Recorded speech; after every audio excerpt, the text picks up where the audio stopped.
Hey, this is Paul. And before we get into this episode, just want to let you know that next week we have our first Ads Summit. Yes, we have over 30 speakers. This is a virtual summit.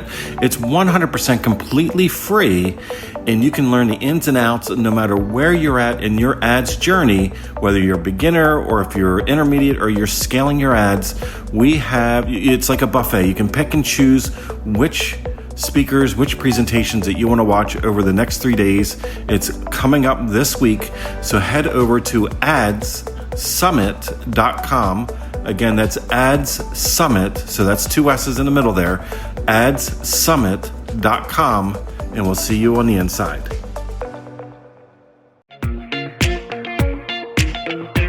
Marketing and selling is essential in your online business. And when you have the right strategies and mindset, you not only can make a lot of money, but you can change a lot of lives. Welcome to the Online Marketing Podcast, where we help course creators, membership owners, and coaches market and sell their offers. We're your hosts, Paul and Melissa Pruitt. Let's dive in and get started. You launched. Now what? I don't know. I thought you were going to tell me. No, we're actually going to go through and talk about the next steps after you've completed that awesome launch. You mean it's not over? Like the launch isn't the end point? It's not. We still got more to do. Oh my goodness. And if you think about it, this is where a lot of people, I have to say, like we commonly, like when we launch or put a promotion out, we typically like go all in on the people that just bought, right? We go all in, but that's always going to be a small percentage of the people that went through our launch or that are in our audiences or list. And we see it time and time again. Like it's very interesting. It's almost like you get ghosted if you don't become a buyer instantly. Yeah. And we don't want to do that to people. No, we don't. So of course you want to serve your buyers. They're the ones that they raised their hand, they made the decision, they're ready to go, they're super excited. You're going to just naturally serve them. But don't forget about those non-buyers. They might just not be in a position right now during this particular launch that you just did to buy from you. You can still serve them. You can still nurture those relationships because you just never know what's going to happen the next time you launch and the next time you launch and the next time you launch. Yeah, and there's a lot of value that you can give if you think about that. So we need the trifecta when somebody's going to actually lean in to make that purchase. So we need it to be the right time. So they need to be ready, willing, and able. Like some people might not have the finances. They might have things going on in life. They might be too busy. Just might not be the right time and space. There could be a spouse or other conditions that are outside of their control that is stopping them from making the decision today. Now, it doesn't mean, I think this is where a lot of people mess up. They're like, okay, these people didn't buy, so like forget them. And it's like, no. These are going to be your best referral sources. These are going to be people that are going to be your raving fans. They're going to probably help you build even your audience even bigger. There's potential future buyers that are in that non-buying list right now as well. Yeah, and I know some of our biggest fans have been people that when we've done launches, they weren't able to join us the first time around, but they've actually waited and they were waiting for that next launch and so excited, like, oh my gosh, I can join you guys this year. And they're so excited. So just keep that in mind that, like you were saying, not everyone might be in the position to this time around, but they might next time around. And of course, those referral sources are really, really impactful too. Yeah. So besides that, there's a few other tips, a few other things that we can do right after a launch period. Do we want to kind of jam on a couple of them? Absolutely. Yeah. So this is a great time to survey your list, to really get a better understanding of what they want, what they need. And for those non-buyers, you'll find out exactly kind of what held them back from buying from you. Yeah, I have to say that helps us. I know when we've done that helps us with like our copy on our sales page. It can potentially help us with like adding some elements or aspects like, oh, I didn't think about that objection. We should put that actually in the script, like in our launch itself. Yeah. And in some cases, it could even impact like our podcast. It could impact our social media because these are topics we're like, we're not, sometimes, we try to get in the head of our customer. And we've talked a lot about that through this series, but it's like, sometimes there's something that's going on that we didn't know about or something that's trending right now. And it can give us an incredible perspective. Yeah, it gives you a lot of insight when you get the information from your audience. And they'll give it to you in their own words too, which you were talking about copy. Like that's fantastic copy to reutilize that on your pages, your opt-ins and things like that, words that they say, because that's what's going to resonate with them. Yeah. And sometimes I think it's interesting because sometimes we make an assumption because we're so close to the thing. And we think like the FAQs and like our sales pages like cover all the bases. And sometimes like we'll get a survey back and the people will have something on there, we'll be like, no, that's included. That's included. Yeah. You know, And so like, it's like, oh, we were not obvious. we weren't clear about it. Yeah. So what are some other tips? Yeah. So the next thing that you should do is really think about, after you've launched, what are the things that you're going to be doing in between the launches. So again, what kind of social media, coming back to that content with the launch content, creating those conversations in between now, after you've launched, to the next launch. What conversation can you keep going so that your audience will connect with you all year round, so that when you launch again, they're ready to go? Yeah, it's amazing how many people we see, like, they go all in, they have that runway, they're in this beautiful tempo, this rhythm going right into the launch. They probably do podcasts, or they have social media posts going, or their email sequences at a certain point, and then it's like crickets. It's like you can almost see like the tumbleweed, going across the vacant land, because they go all in, and then it's like they exerted everything and like they stopped. And I tell you, like, these individuals that are even still non-buyers, they're at the peak emotional state. Like, they are so connected with you in that moment. And if you do just drop off, the cliff in that moment, what ends up happening is, I think some people feel discontent. They're kind of like, oh, you were actually not genuine. You weren't really showing up to serve. Like, oh, I'm kind of seeing through your smoke and mirrors. And really, this is all about the sales process. It really wasn't about me as an individual. And this is a very key time to really lean into that relationship. Because again, these are referral sources. I have to say, I've made more money in my lifetime, and also in Melissa's lifetime. We have people that are raving advocate fans that are out there like singing the praises, tagging us in groups, forwarding our emails, sharing our podcasts and other social media posts. And then we look, and it's like, they've never bought anything from us. They never bought anything from us themselves.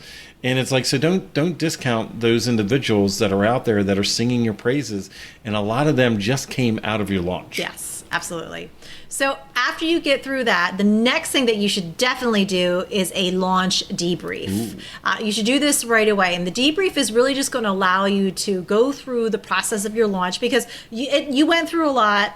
You did a lot of different things. It's going to help you determine what went well, areas that you can improve, what you can do next time, to track your numbers. And then also what we're going to talk about too is to track how you felt during the launch process. Oh, how we felt. That's one of the things that people don't think about during a debrief. It's something that we look at the statistics. Now, we recommend that you do a debrief. There's definitely a process in the system, and we'll talk about that in a second. But it's something that you really want to look at the overarching element of the entire launch itself. Like, what are the elements and the statistics? Like, how did things really flow through in that moment? And then from there, if you're going to go a little deeper dive, a little bit more advanced, you're going to look at each section. Like, the runway, like, is there things that you would do differently? Is there things that went really well? Is there elements that you can improve during that process?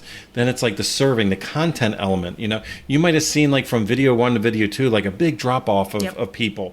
And maybe that's something you need to think about. We've had people, like, suddenly their emails were not being delivered in the middle of a launch. Like, you're going to have hiccups and other things that are outside of your control that are going to come along the way. It's good to write those things down, because you might just have this negative feeling about, oh, that launch didn't go well. And then next year when you go to do it, it's like, well, you're probably not going to have that email issue this year. Yeah. That's something that you shouldn't carry in compared to what you did last year. But I'm glad you brought up the emotional state. Yeah. Can we talk about that? Yeah. So you really want to track how you're feeling during the launch, because there are a lot of moving parts to a launch, and there's a lot of things that are going on in addition to everything else that you're doing in your business. So it can bring an emotional toll on you. We see a lot of people when they go through launch, sometimes they just really take it on internally and get really stressed out. And plus, too, there's expectations that you have. You've worked really hard and you put a lot of expectations on yourself. And so there can be moments where you get really excited, and then other moments where you're just like so bummed out. So it's really important to track this and how you're feeling along the way, because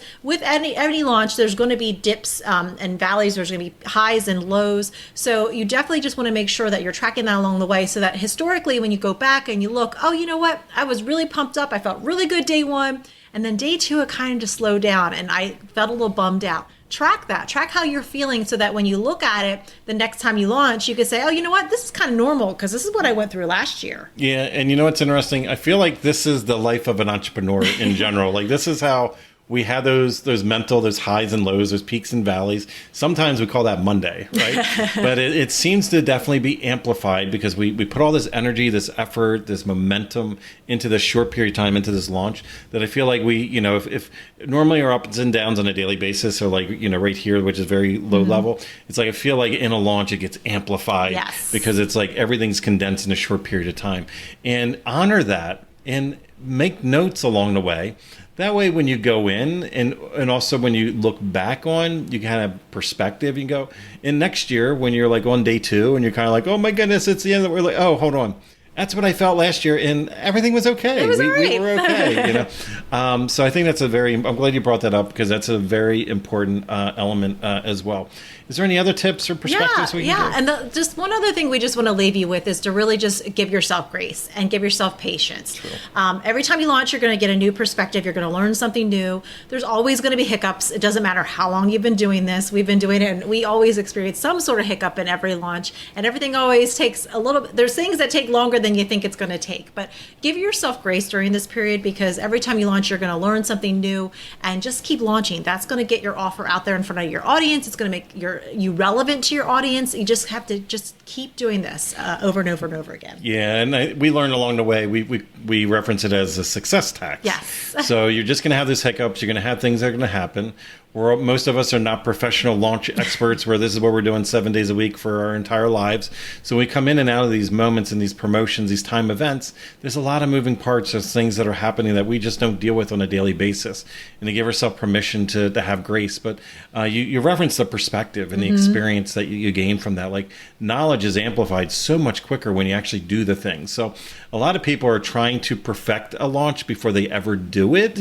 And really, you need that feedback loop. You need that natural feedback loop of doing something to go, oh, I would do this differently next time. I would pivot on this. Maybe I'm not going to do that. Oh, I'm going to do that twice as much. There's those things you don't know until you actually go through it itself. Now, Melissa, we've covered a lot of great tips as far as like things we should do like after the launch itself. But I know when it comes to, we've been talking and jamming a little bit on debriefs. Yes. And not everybody has a process or system. And this is something we do a lot, not just for ourselves, but also with people that we coach and support as well. Maybe we have a little freebie that can help guide. I think we do. We do. So our freebie offer to you today is our launch debrief worksheet. So if you go into the show notes, you can download this worksheet. This is really going to help you with after your launch, figuring out again those things that went really well, where you can improve. What did you learn? How did you feel? It's going to help you track things along the way so that every time you launch, your launch gets better and better each time, and you learn from it, getting that perspective. So again, head to the show notes, grab your launch debrief worksheet, and use that every time you launch, after each launch, that you could really get some better perspectives and information on how you could do it better next time. I love the debriefs. This is a major game changer. This is the ultimate feedback loop for you. Now, we jammed on a lot of incredible things today, and I just want to go through and just hit on some of those points. Again, it's all about, I launched, I made my offer, now what? Well, there's a lot of things that we can do. Let's not abandon the people that were non-buyers. Let's lean in. Let's serve them in different ways. Let's make sure we nurture, we keep that relationship. Because again, they're at the peak emotional state. Even though they were not ready, willing, and able to buy in this exact moment in time, doesn't mean that they wouldn't be a raving fan advocate for you. Doesn't mean that they won't be a future buyer.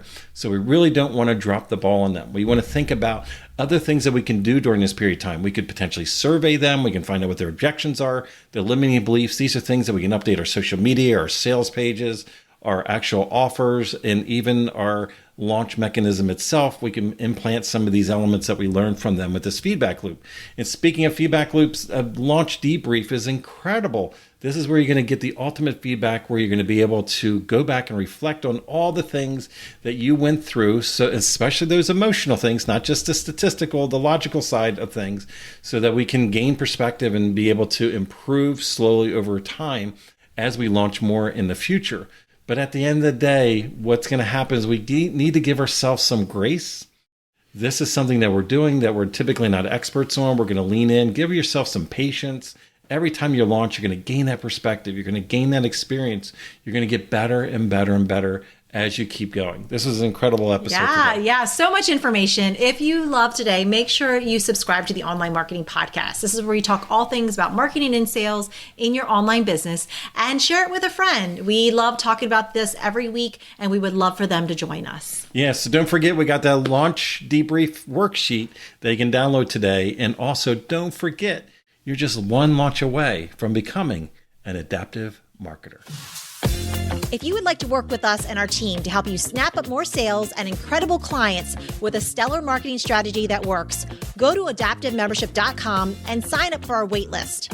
We have a limited number of spots in our exclusive program to set you up for success and take action. We're waiting for you at adaptivemembership.com.